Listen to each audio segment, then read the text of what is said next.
Remember when y'all called me a hater when I said Travis Hunter wasn't ready for the league? Well, sometimes the truth will set you free, but first it'll piss you off. And look where we are now with Travis Hunter on the IR, just like I predicted in this video, using simple physics because I understand what goes up must come down. And unlike some of you that hail from Mount Glaze a lot, this concept isn't complicated. But on today's episode, I have 3 questions. How did we get here? How did Travis Hunter's mindset going into the league, shaped by Colorado and Deion's vision, set him up for this moment? And who's to blame? Is it the Jags' usage, the Big 12's preparation, or something else entirely? And what's the best plan moving forward? Because here's the $40 million question. Can Travis Hunter master playing both ways and revolutionize the game? Or is the NFL just a little too much for that dream? We're on the climb to 10K subscribers, so smash that subscribe button so I can quit yapping and we can get into the action. Okay, how did we get here? Travis Hunter, the highly sought after high school recruit, would decommit from one D1 college to join Deion Sanders and the boys at JSU. They would then go on to Colorado, where Travis Hunter would go on to win the Heisman Trophy. Even with one more year of eligibility, he would declare for the draft. And after going both ways at Colorado, the question that everybody had was what position he would play in the NFL. I know my opinion. I'm locked into it. I'm locked into it, bro. I think you are a locked down NFL corner. I think you're a very good receiver. I say, better have both.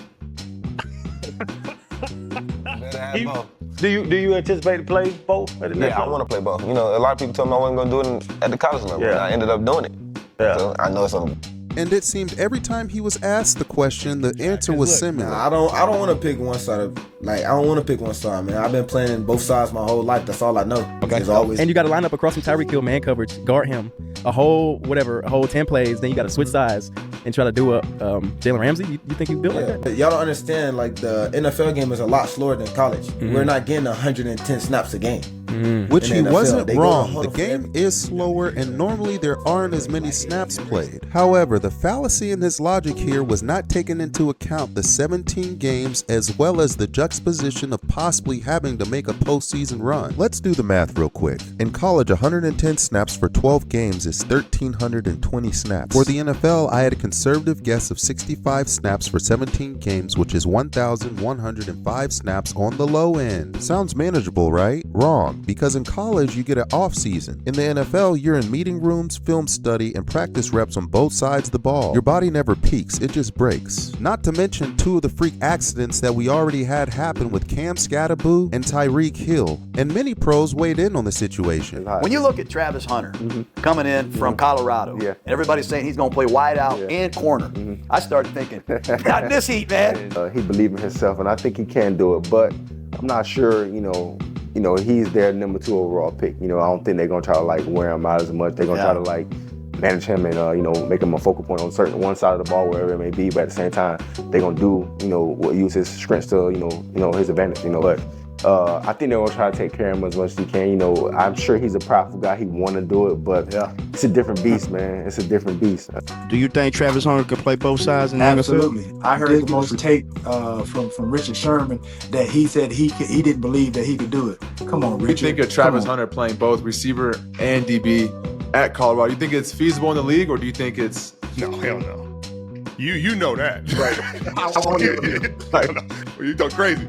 You talk crazy. But did Deion do it a little? A little. I mean, you're talking about a few plays here and there. Now, everybody kept bringing up Deion. Prime did it. Look at Coach Prime. Okay, let's talk about Coach Prime. Deion Sanders had less than 70 receptions in his entire 14-year NFL career. That's 5 or less catches per season, while Travis caught over 20 in 7 games. So when people say Deion played both ways, what they meant is Deion was an all-pro cornerback who ran a couple receiver plays for a highlight reel. He wasn't studying 2 playbooks, and he damn sure wasn't in 2 meeting rooms. And people using this to defend Travis's workload got finessed by nostalgia because the numbers don't lie. And people definitely tried to warn him. We're not playing 50 snaps on offense and 55 snaps on defense. Snap count, he don't come out the game. I'm like, yo. Yeah, that's crazy, honestly. Hunter would go on to be drafted 2nd overall, still vehement about playing both ways. How many plays do you think you could play? You think you could play them all? Yeah. I definitely think I could play them all. If I didn't think I could play them all, I wouldn't be trying to do it. Now, as much as everybody loves the kid's attitude and mindset towards the game, there was a harsh reality that Richard Sherman tried to warn him about.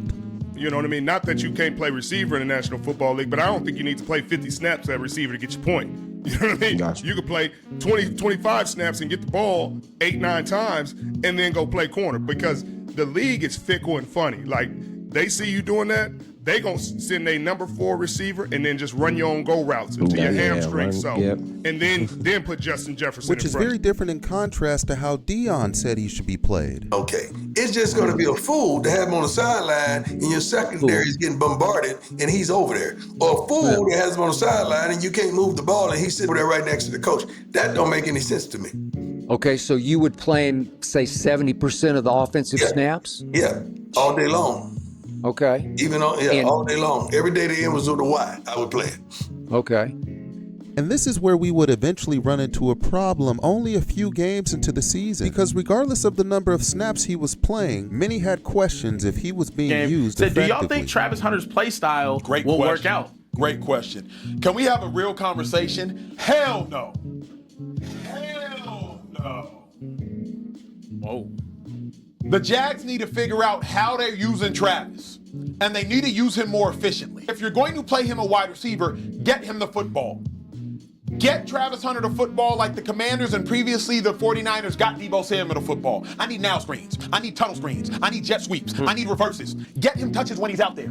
Y'all see what he did to those Chiefs DBs when he got the ball in space on that 3rd down? Whoop, whoop, making cats miss. And the critics only got worse from there. I prefer that he would be excellent at one than trying to be average at both. He needs to learn how to play receiver, because the routes that he's running, they aren't crisp routes. They are not NFL-ready routes to where when he has to line up against Stingley or Lassiter, what's going to happen? It's being used. Really, the last 2 weeks have been 50-50 split between offense and defense.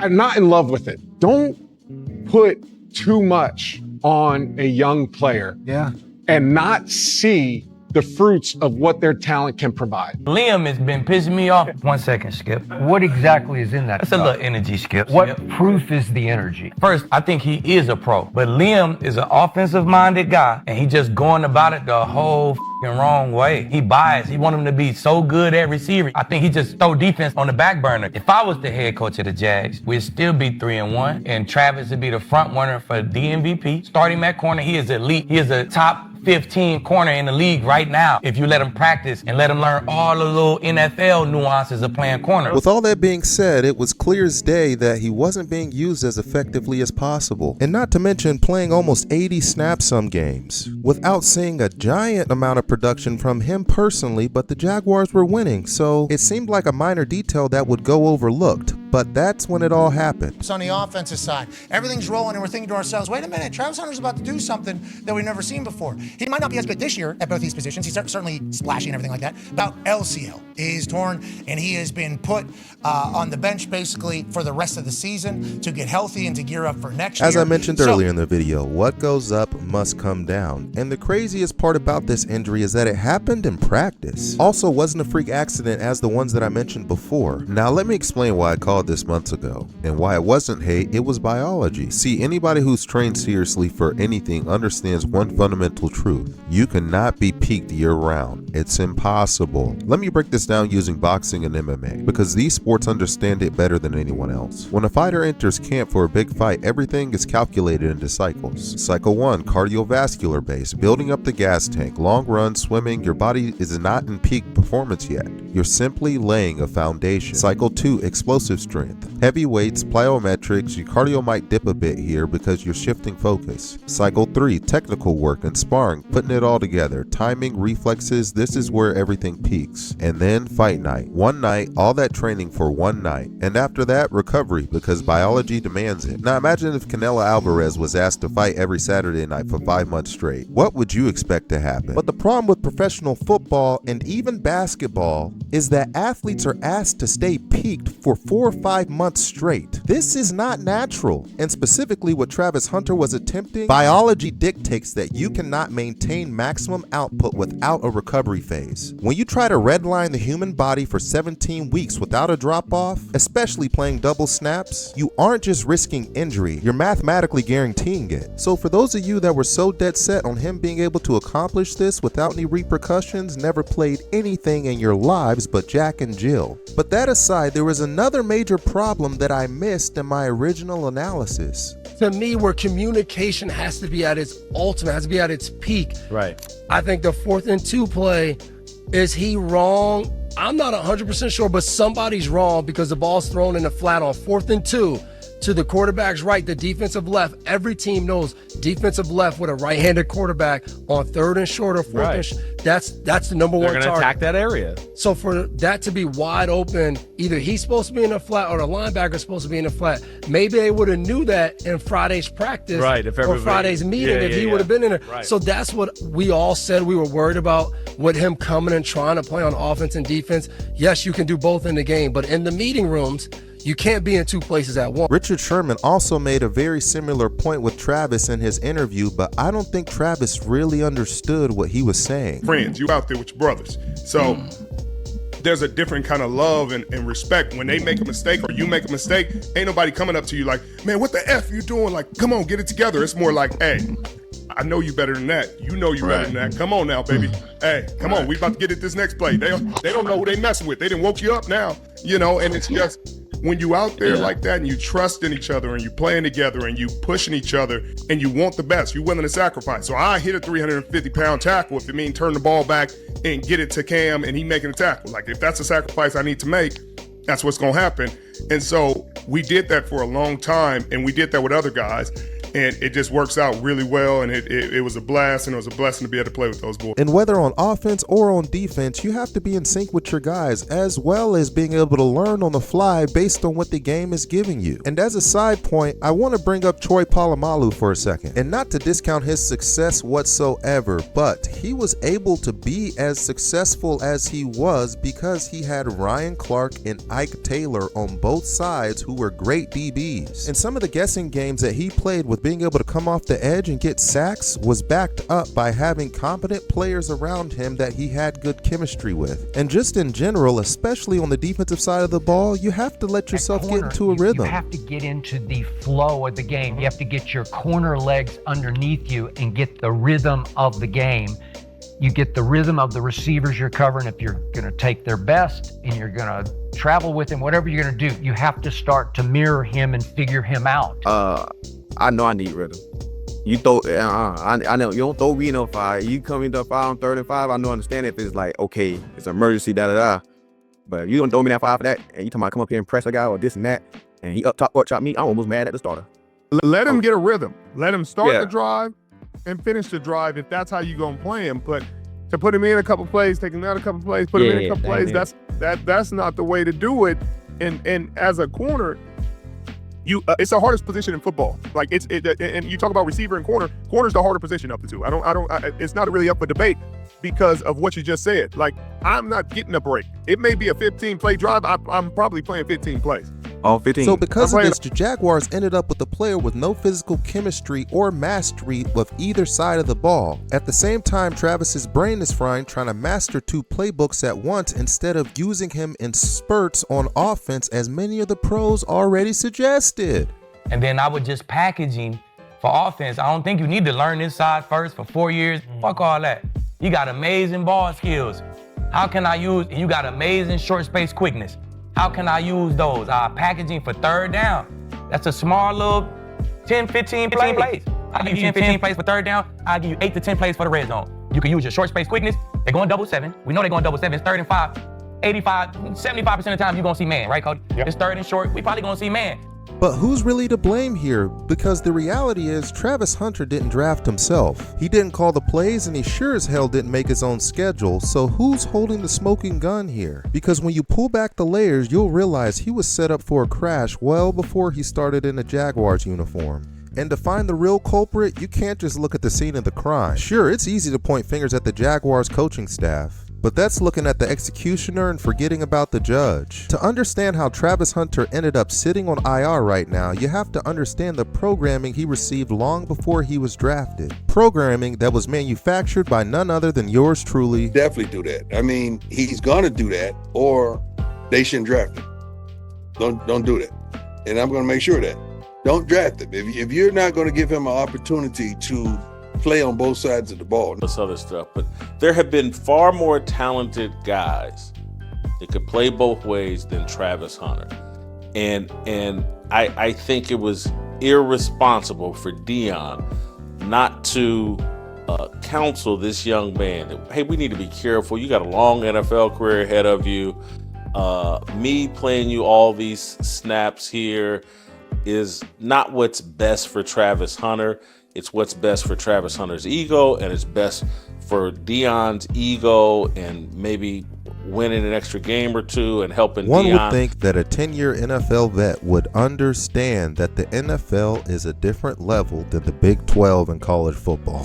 Those teams in that conference didn't play a schedule anywhere near as rigorous as other teams. Now, Deion deserves blame 100%, but there's also something nobody's taken into consideration, because two things can be true at once, because while Deion was the one who put the mileage on the car, he was probably also the only mechanic on the face of this planet who actually knew how to keep it running, and he tried to warn them. Definitely not. They're not using them enough.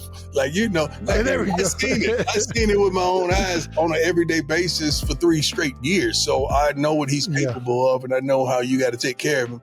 He never practiced on Tuesdays. He's practiced on Wednesday, Thursday, Friday. He was ready to play 100 and some snaps on Saturday. So you didn't need to use him on a Tuesday or Monday. You don't use him like that. A 22-year-old kid needs to be protected from himself, and this is where the Jaguars committed malpractice. Think about Olympic athletes. Usain Bolt or Michael Phelps didn't swap coaches every 6 months. They stayed with the same staff for years. Why? Because that coach knew their biological breaking point. They knew when to push and exactly when to pull back. Deion had the manual, and he knew Travis's red line. But the Jaguars threw the damn manual in the trash over pure arrogance, because there's definitely a certain level of jealousy and lack of respect in the NFL towards Coach Prime. The old guard didn't want to call Boulder and ask for advice on how to manage their new star. They wanted to prove that their pro system was superior to Deion's college circus. Instead of creating a schedule that worked for Travis, they forced him into a cookie-cutter program that broke his ass in 6 weeks.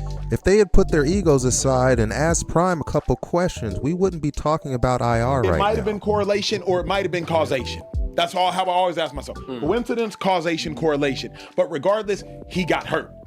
And he got hurt non-contact. It's an overusage injury. And then not only that, we didn't even get enough juice out the squeeze in the first 8 weeks. It's one thing if in 8 weeks, James, he gave us 17 weeks of work. That is true. But like, we didn't get enough usage in the first 8 weeks, and you're done for the year after 8 weeks. So is the two-way dream dead? And is the concept of a two-way player in the modern NFL impossible? Not necessarily, but the current strategy has to die. Because right now we're watching a generational talent drown in his own ambition. And there's one important question that nobody seems to want to answer. If I gave you a choice, Ocho, you can be a lead at one thing or you can be the average at 2 things. What you choosing?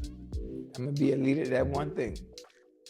Because right now he's average at both. And that might hurt to hear, but the tape doesn't lie. And neither does history, because since 2006, when snaps started being tracked, exactly 0 players have recorded 400 offensive snaps and 400 defensive snaps in a single season. The last true two-way player? Chuck Bednarik, who retired in 1962. That's over 60 years ago, when the NFL had 12-game seasons, smaller rosters, and dudes were smoking cigarettes at halftime. The reality is fatigue makes a coward of all of us. You're on drugs if you think you can run a 4.340 in the fourth quarter when you've already run 4 miles in the first 3. And the crazy part is, NFL insiders claim that the Jaguars aren't backing off of the two-way stance. And in fact, we're planning to increase his usage before getting injured. But the best plan moving forward to save Travis from himself is actually really simple, but requires checking egos at the door.